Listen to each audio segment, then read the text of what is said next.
आज हम पढ़ेंगे पाठ नंबर 8 सर्वनाम। तो सर्वनाम क्या है? सर्वनाम शब्द सर्व प्लस नाम इन दो शब्दों से मिलकर बना है, जिसका शाब्दिक अर्थ है सबका नाम। जो शब्द सभी नामों संज्ञा शब्दों के स्थान पर आते हैं या प्रयोग किए जाते हैं वे सर्वनाम कहलाते हैं। तो सर्वनाम क्या होते हैं? जो शब्द संज्ञा की जगह पर प्रयोग किए जाते हैं उनको हम सर्वनाम कहते हैं। संज्ञा शब्दों के बार बार प्रयोग होने से उत्पन्न अस्पष्टता और असहजता को दूर करने के लिए सर्वनाम शब्दों का प्रयोग किया जाता है। तो देखिए वे पढ़िए। तो प्रज्ञा कक्षा 5 में पढ़ती है। प्रज्ञा पढ़ने में बहुत होशियार है। प्रज्ञा हमेशा प्रज्ञा की कक्षा में प्रथम आती है। प्रज्ञा की माताजी प्रज्ञा को बहुत प्यार करती हैं। तो आपने ये जो वाक्य पढ़े हैं, क्या आपको ये वाक्य अच्छे लग रहे हैं पढ़ने में? अब इसी को हम दूसरे तरीके से पढ़ेंगे। उपयुक्त अनुच्छेद में प्रज्ञा का नाम बार बार आ रहा है, जिससे ये अनुच्छेद पढ़ने में अटपटा सा लग रहा है। तो आइए अब पुनः इस अनुच्छेद को दोबारा पढ़ते हैं। प्रज्ञा कक्षा 5 में पढ़ती है। वह पढ़ने में बहुत होशियार है। वह हमेशा अपनी कक्षा में प्रथम आती है। उसकी माताजी उसे बहुत प्यार करती हैं। तो अब ये वाक्य बहुत अच्छे लग रहे हैं पढ़ने में। उपयुक्त गद्यांश में प्रज्ञा नाम की आवृत्ति से बचने के लिए प्रज्ञा के स्थान पर वह, अपनी, उसकी, वह, उसे शब्दों का प्रयोग किया गया है। ये शब्द सर्वनाम है। संज्ञा के स्थान पर प्रयोग किए जाने वाले शब्दों को सर्वनाम कहते हैं। तो जो शब्द संज्ञा के स्थान पर प्रयोग किए जाते हैं उनको हम क्या कहते हैं? सर्वनाम। इसके बाद है सर्वनाम के भेद। तो सर्वनाम के भेद कितने हैं? सर्वनाम के 6 भेद होते हैं। पहला पुरुषवाचक सर्वनाम, दूसरा निजवाचक सर्वनाम, तीसरा निश्चयवाचक सर्वनाम, चौथा अनिश्चयवाचक सर्वनाम, पांचवा संबंधवाचक सर्वनाम, छठा प्रश्नवाचक सर्वनाम।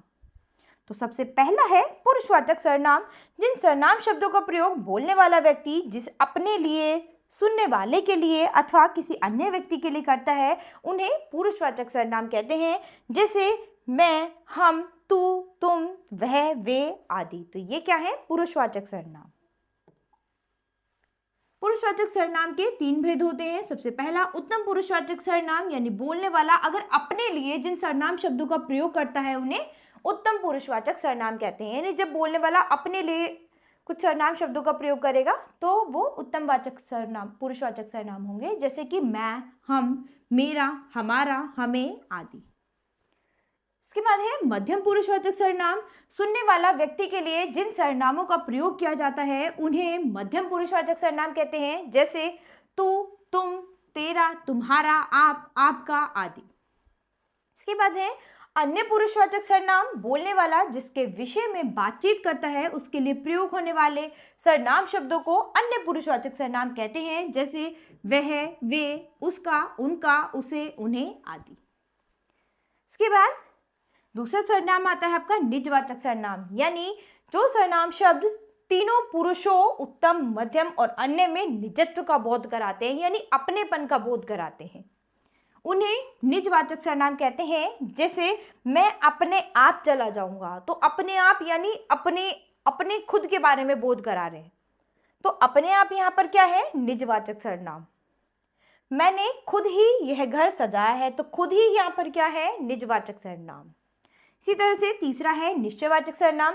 जो सर्वनाम शब्द निकट या दूर की किसी वस्तु की ओर निश्चय पूर्वक संकेत करे, यानी जब हमें किसी वस्तु के बारे में या किसी चीज के बारे में निश्चित होता है, जिसके लिए हम संकेत कर रहे हैं, हम उसके लिए निश्चित रहते हैं, तो वहां पर क्या होगा? निश्चयवाचक सर्वनाम उसे कहते हैं। जैसे कि यह कार मेरी है। तो हमें ये निश्चय है, हमें ये पता है कि यह जो चीज है यह मेरी है, तो यह होगा निश्चयवाचक सर्वनाम।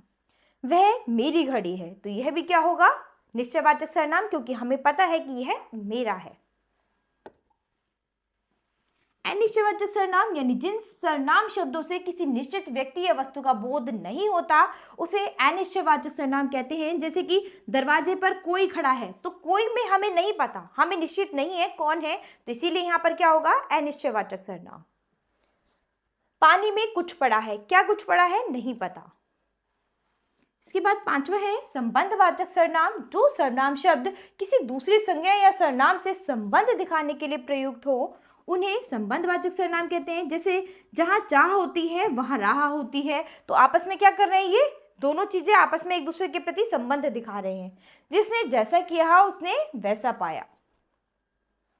इसके बाद छठा है प्रश्नवाचक सर्वनाम, जिस सर्वनाम शब्द से किसी प्रश्न का बोध होता है उसे प्रश्नवाचक सर्वनाम कहते हैं। जैसे कि आप कैसी हैं, तो यहाँ पर क्या है कि प्रश्न किया जा रहा है। सुरेश क्या खा रहा है, तो यहाँ पर भी प्रश्न किया जा रहा है, इसीलिए यहाँ पर क्या होगा, प्रश्नवाचक सर्वनाम। तो पाठ का सार क्या था, संज्ञा शब्दों के स्थान पर प्रयोग किए जाने वाले शब्दों को सर्वनाम कहते हैं। सर्वनाम के 6 भेद होते हैं, पुरुषवाचक सर्वनाम, निश्चयवाचक सर्वनाम, अनिश्चयवाचक सर्वनाम, संबंधवाचक सर्वनाम, प्रश्नवाचक सर्वनाम, निजवाचक सर्वनाम। तो बच्चों, यहाँ पर हमने इस पाठ में सर्वनाम के बारे में पढ़ा है, तो आप अभ्यास में एक बार इसे फिर से पढ़ेंगे।